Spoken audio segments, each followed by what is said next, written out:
Legendary Associated Press reporter Richard Pyle has died. Pyle oversaw the AP's Pulitzer Prize-winning Saigon bureau during critical years of the Vietnam War and stood as one of the pillars of the AP for nearly 50 years. From his early days as a cub reporter in Michigan all the way to the Miracle on the Hudson in 2009, Pyle had an uncanny knack for being where news happened.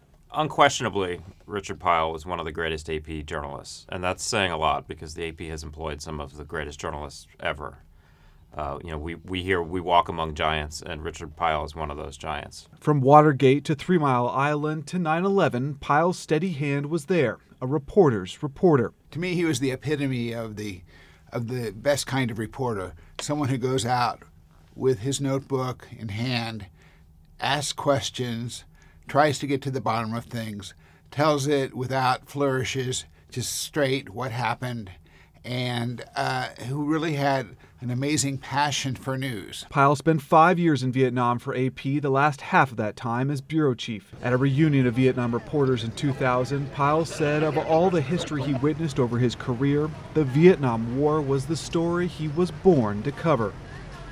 All the sadness and all the other elements of it helped to make it the greatest story of the decade and one of the great stories of the 20th century.